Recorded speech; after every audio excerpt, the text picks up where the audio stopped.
켈빈의 기독교 강요 오늘 1부 3장입니다. 오늘은 마음에 심겨진 씨앗이라는 제목입니다. 마음에 심겨진 씨앗. 우리가 지금 존 켈빈이 쓴 이 기독교 강요를 하루에 한 장씩 묵상을 하고 있습니다. 이 켈빈은 1장 8절부터 네, 로마서 1장입니다. 18절부터 20절. 네. 존 켈빈은 원래 신부가 되고자 했던 사람이었어요. 그런데 그가 이렇게 신부 수업을 받기 위해서 대학에 들어가서 공부를 하던 중에 자기를 가르쳤던 자기의 스승 니콜라스 콥이라는 이 스승이 이제 이 파리 대학의 총장으로 취임을 하는 일이 생겼어요. 그래서 이제 켈빈이 자기의 그 존경하는 스승이니까 또 이 천재 같은 이런 자기 또 제자이기도 한 이 켈빈에게 그 스승이 총장 취임 연설문을 부탁을 했어요.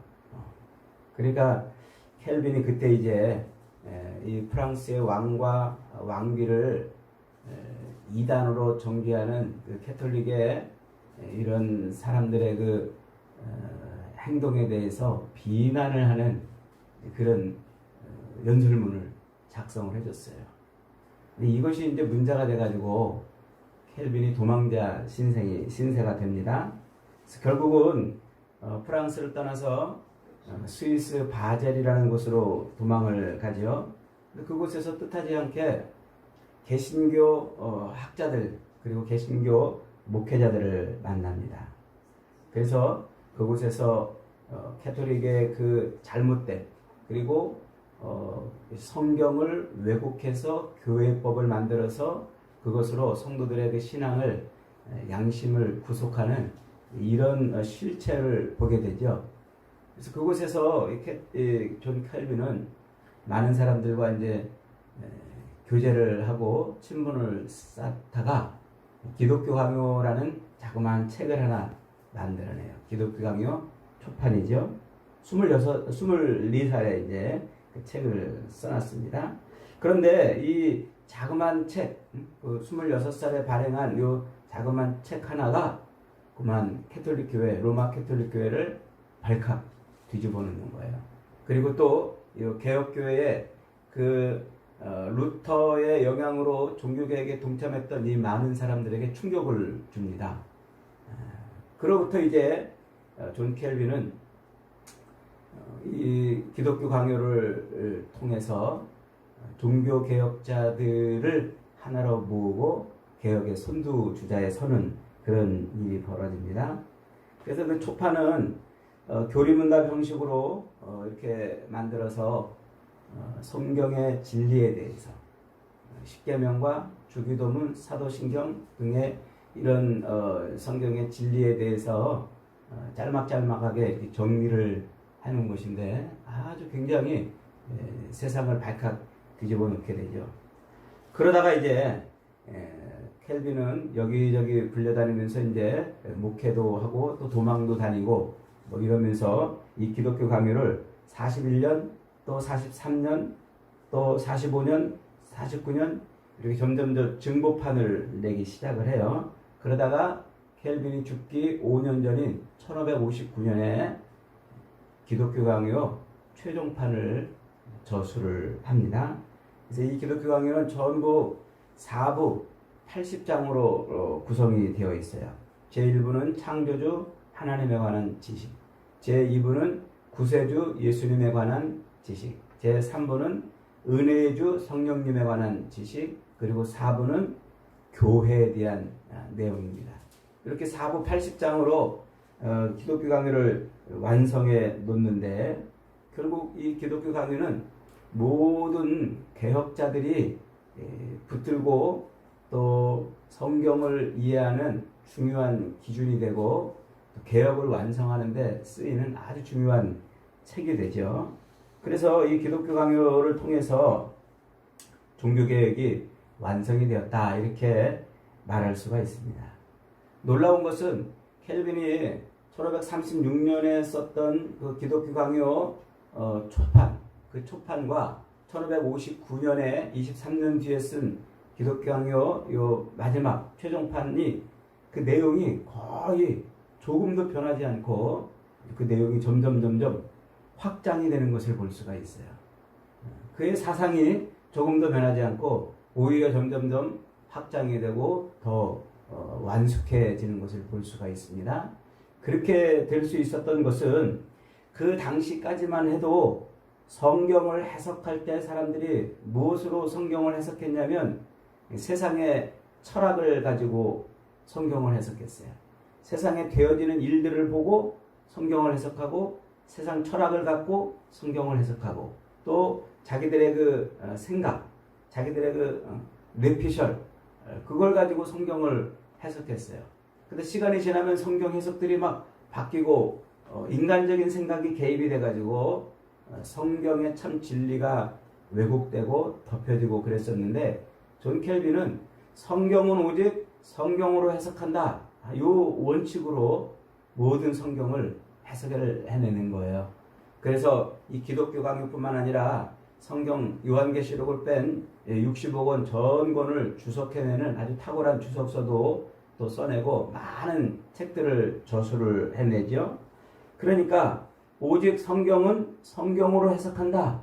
이 원칙이 흔들리지 않고 성경을 제대로 해석을 해냈기 때문에 성경을 인간적인 관점으로, 인간적인 기준으로, 인간적인 철학으로 해석해냈던 로마 캐톨릭, 그 로마 캐톨릭의 그 잘못된 것들을 그렇게 지적을 해내고 개혁을 완성할 수 있었던 것이죠. 그래서 이 켈빈의 기독교 강요는 모든 개혁 신학의 총체라 이렇게 말할 수가 있습니다. 교회를 교회답게, 성경을 성경답게 만들어낸 그런 책이다라는 것이죠.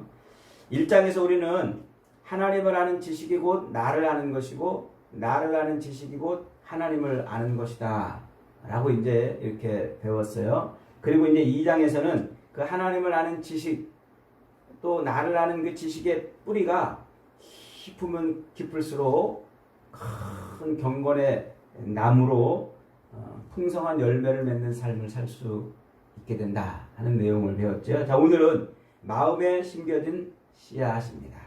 켈빈의 기독교 강요 1부 3장 마음에 심겨진 씨앗. 여러분 씨앗을 보셨나요? 씨앗이 뭡니까? 곡식이나 식물에 그 씨가 되는 것이 바로 씨앗이죠. 그 씨앗은 정말 보잘것없고 또 아주 작은 것처럼 보이지만 그러나 그 씨앗이 일단 땅속에 묻히면 놀라운 일이 벌어져요. 그 조그마한 몸속에서 싹이 나고 잎이 나고 줄기가 자라고 커다랗게 성장을 하죠. 그래서 큰 나무가 돼가지고 수많은 열매들을 주렁주렁 맺히는 그런 일이 그 씨앗에서 벌어지는 거예요. 조그맣던 몸은 온데간데 없고 커다란 식물이나 나무가 되지요. 그래서 그런 말이 있잖아요. 사과 한 알 속에 있는 씨앗은 헤아릴 수 있어도 씨앗 한 알 속에 있는 사과는 헤아릴 수 없다.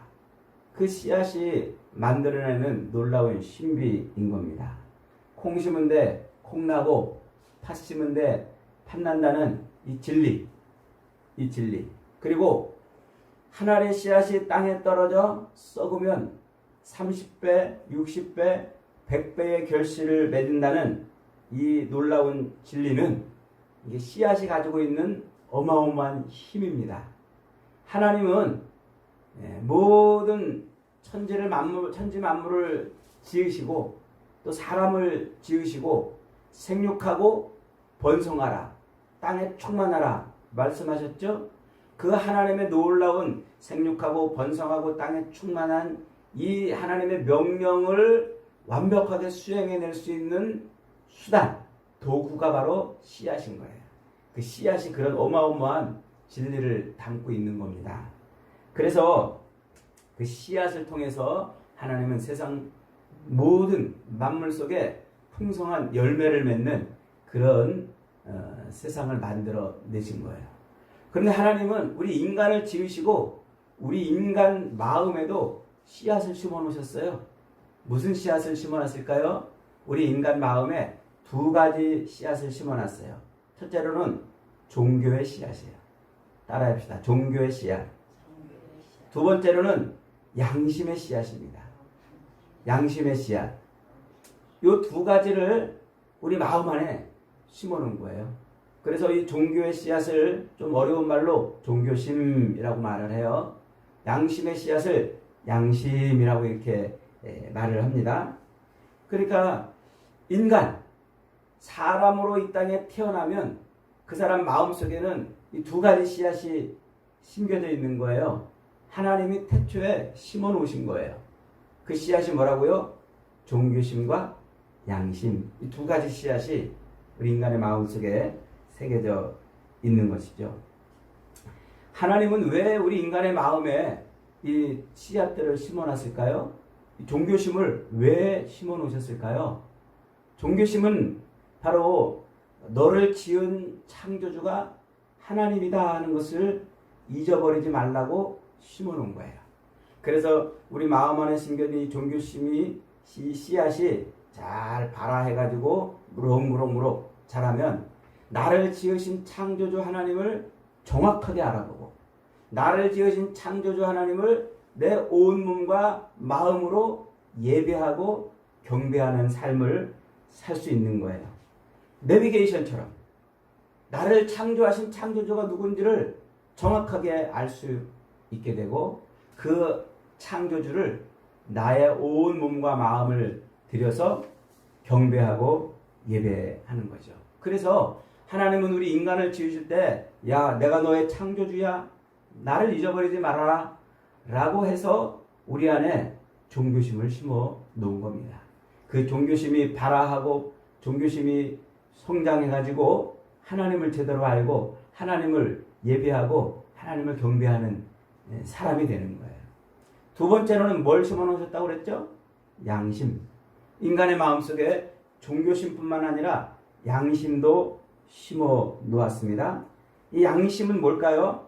양심은 하나님께서 우리 인간으로 하여금 이렇게 살아라 라고 주신 삶의 규칙, 삶의 방법, 삶의 길이 있어요. 삶의 법이 있어요. 그 하나님의 길에서 하나님이 우리로 하여금 이렇게 살아라 라고 제시하신 그 길, 그 법에서 우리가 떠났는지 안 떠났는지를 알려주는 경보기 같은 거예요. 그래서 그 하나님의 법에서 우리가 떠나면 양심이 부르르 떠는 거예요. 하나님의 이 규칙, 우리 인간이 인간답게 이 땅에서 살아가게 하는 그 법, 그 법을 어기면 양심이 부르르 떨고 양심이 그렇게 우리가 야, 너 지금 하나님의 법에서 떠났어. 하나님의 이 규칙에서 떠났어. 라고 이렇게 알려주는 거예요. 그 두 가지 기능을 하는 거예요. 하나는 종교심, 일종의 내비게이션 같은 거라고 그랬죠. 두 번째는 양심, 일종의 경보기 같은 것입니다. 자, 우리 인간의 마음속에 세상에 있는 모든 인간의 마음속에 종교심이 있다는 것을 무엇으로 알 수 있나요? 세상에 종교가 엄청나게 많은 걸로 알 수 있어요. 세상에 여러분 보세요. 얼마나 종교들이 많습니까? 우리가 다른 나라를 다 가보지 않았지만은요, TV나 혹은 책을 통해서 다른 나라의 종교들이 얼마나 많은지 알 수 있잖아요. 저 중국에 가면은요, 불상이 얼마나 큰지 말이죠. 기네스북에 오를 정도로 막 큰 바위산을 불상으로 만들어 거기서 절하는 그런 모습도 볼 수 있어요. 태국에 가면은요, 신비하게 생긴 그런 그 성전 같은 것이 있잖아요.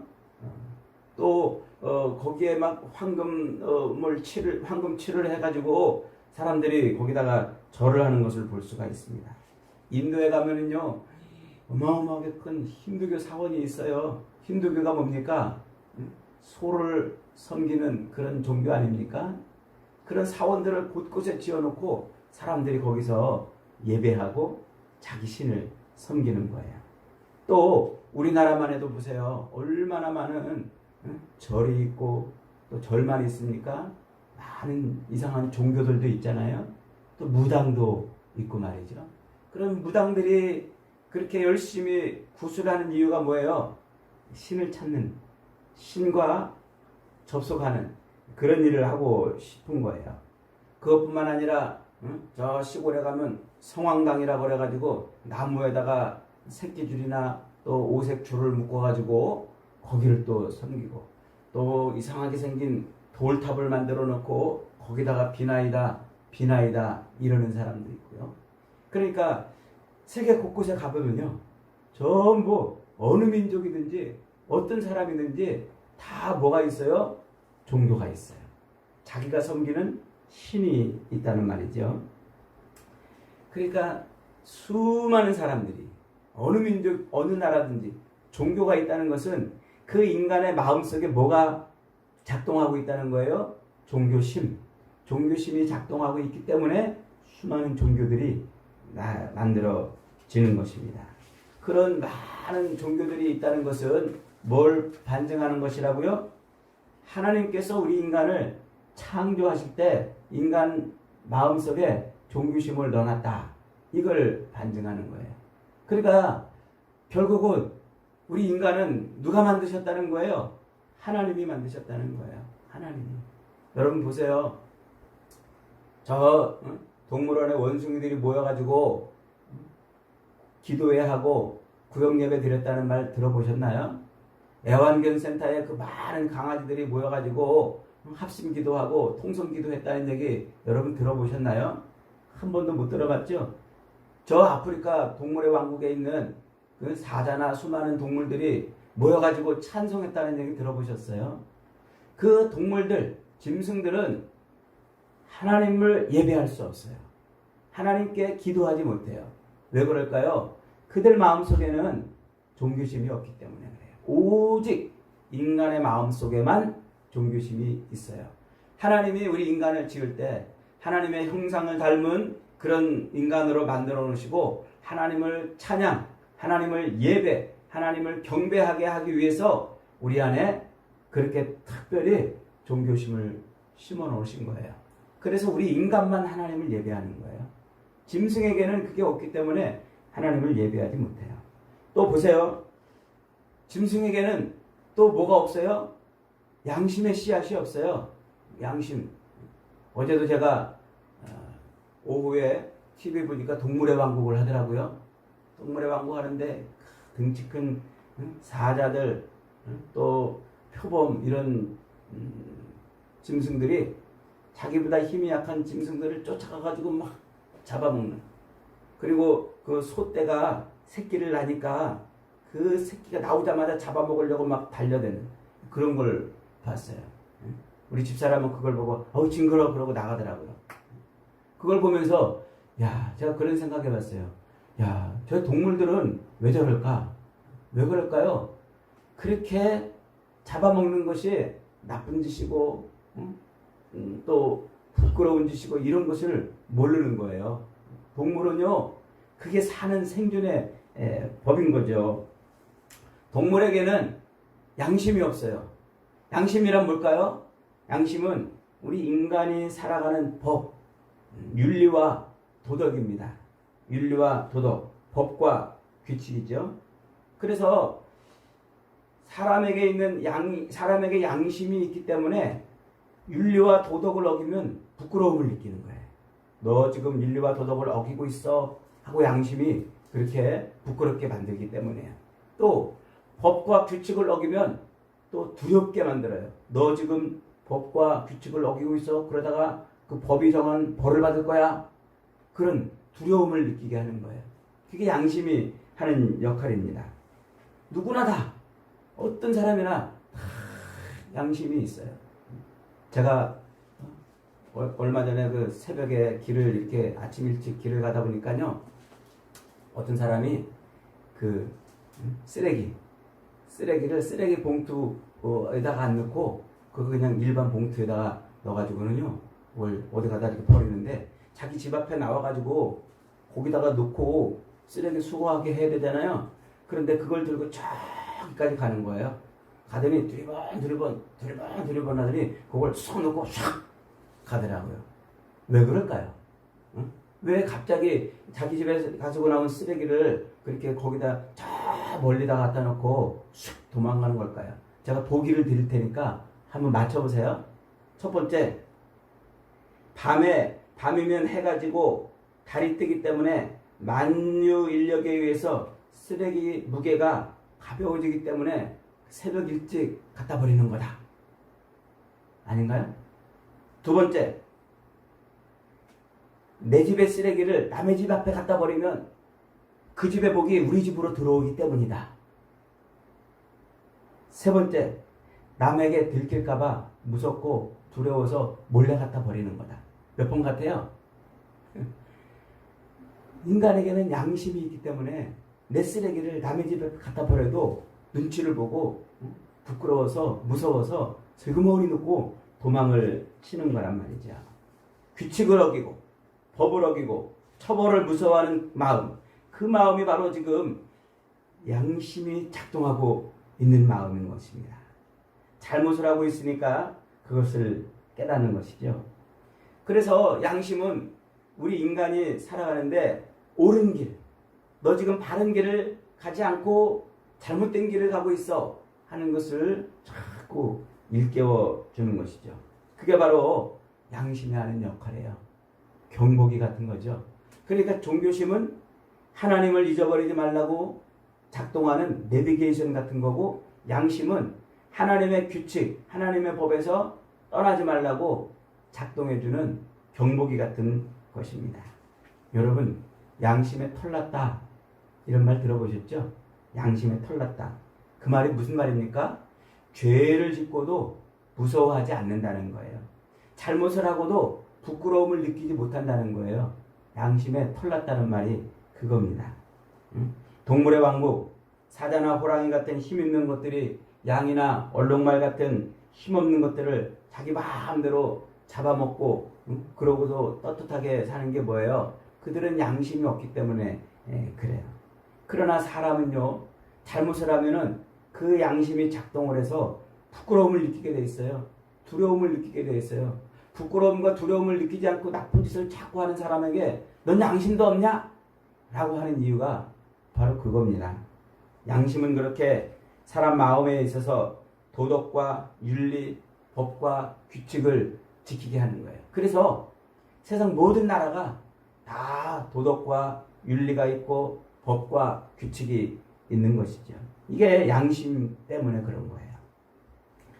하나님이 그렇게 우리 인간을 지으실 때 우리 인간으로 하여금 오직 내가 너의 창조주다, 나를 떠나지 말아라, 나만 예배하고 나만 경배하거라 해서 심어놓은 게 종교심이에요. 그리고 하나님의 법에서 떠나지 말도록 우리에게 우리 마음에 달아놓은 게 양심이라는 경보기입니다. 여러분, 이렇게 종교심과 양심이 작동하고 있다는 것은 하나님이 우리 사람을 지었다는 결정적인 증거입니다. 사람은 결코 미생물에서 원숭이가 되고 원숭이에서 진화된 것이 아닙니다. 짐승하고 사람이 결정적으로 다른 게 바로 그것 아닙니까? 짐승은 종교심이 없어서 자기 신 앞에 나가지도 못하고, 짐승은 양심이 없기 때문에 우리가 볼 때 나쁜 짓, 부끄러운 짓을 해도 그것 때문에 부끄러워하지 않는 것입니다. 여러분, 오직 하나님, 오직 인간만이 하나님께 이 종교심과 양심의 씨앗을 받았어요. 하나님은 오직 사람에게만, 여러분에게 여러분의 예배를 받고 싶어서, 여러분이 하나님의 말씀에 떠나지 않게 하기 위해서 종교심과 양심을 심어 주셨어요. 그 종교심과 양심이 자꾸 싹을 내고 줄기를 내고 잎을 내어서 무성하게 자랄 때, 그때 우리는 참 하나님을 예배하는 바른 사람이 되고 하나님의 법인 성경에서 떠나지 않는 바른 삶을 살게 되는 것입니다. 여러분, 우리의 양심과 우리의 종교심은 하나님의 말씀인 성경을 먹고 살아요. 성경 말씀을 우리가 열심히 먹을 때 우리 안에 우리 이 마음 안에 심겨진 종교심과 양심은 무럭무럭 자라는 것입니다. 저와 여러분 우리 마음 안에 심겨진 이 종교심과 양심이 무럭무럭 자라도록 늘 성경 말씀을 붙들고 그 말씀을 먹어서 우리 안에 심겨진 종교심이 정말 큰 열매를 맺어 창조주 하나님께 영원히 예배하는 인생이 되시기를 축복합니다. 하나님의 말씀인 성경에서 조금도 벗어나지 않는 그런 삶을 사는 은혜가 있기를 주님의 이름으로 축복합니다. 아멘.